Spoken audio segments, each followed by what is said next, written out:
The Africa Yoga Project has trained over 40 Kenyan yoga teachers. These young Kenyan leaders now teach free yoga classes in their communities, see their world and be inspired by their voice in our new book, Portraits of Empowerment and Peace. Support our programs in these communities. Purchase the book and learn more about our programs at africayogaproject.org. Hi everyone, I'm Jason Crandell, and I want to talk for a few moments and hopefully demystify the notion of having a home practice. And the first thing that I want to say is, I find that a lot of students in their minds set themselves up for failure with regards to the home practice because they think that it has to replicate or repeat the exact same experience of a yoga class. So a lot of times people will do a home practice and realize, oh, it wasn't the same intensity, it wasn't the same duration as my yoga class, and so therefore it's not working for me and it's not valuable.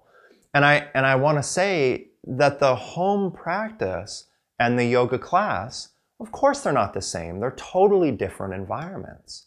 And an example that I give with this is the difference between going to a really wonderful restaurant on a Friday or Saturday night and compare that to a dinner at home on a Monday or Tuesday night.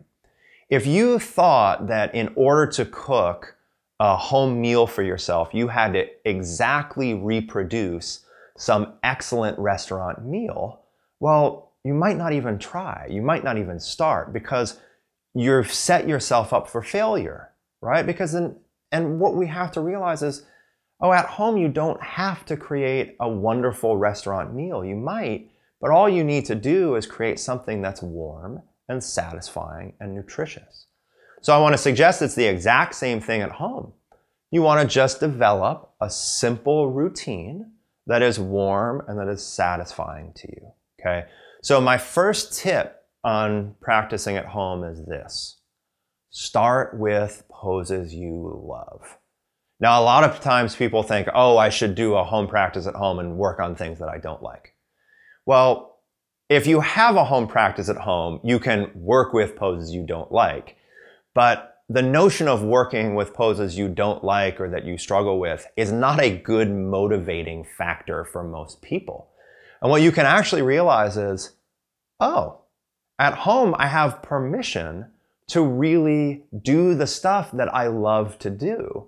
And maybe that will create enough momentum that you will then diversify your practice at home. But first, just start with things you really love. The second thing is pick 1 or 2 times a day that might work for you and try to be consistent.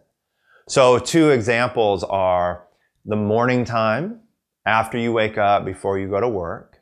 Okay, either try and practice there, or if that isn't practical in your life, or if you're not a morning person, say, okay, then I'm going to practice in the evening, either right before I have dinner after I get home or right before I go to bed, right? So in your mind, try and schedule a couple different times that may work for you. And then whatever times work, try and be consistent with that time, okay? The last thing I want to say is don't sell 15 or 20 minutes short. 15 or 20 minutes a couple times each week is a really great supplement to practice, really great supplement to classes, okay? So what you can do is develop a 15-minute routine on your own that works for you, or you can ask your teacher, say, hey, do you have a suggestion for 15 minutes of yoga that I might do? Or a service that I work for is yogaglow.com, right? It's an online service, and it has 15 minutes. It has many more time increments, but it has 15 minutes. Or there are all sorts of DVDs that are 15 to 20 minutes. So just know you can start with one of those things and make it a real consistent part of your life. You really want to shoot for consistency. Okay. I hope that this helps you get on your sticky mat at home more often. Thank you. Take care.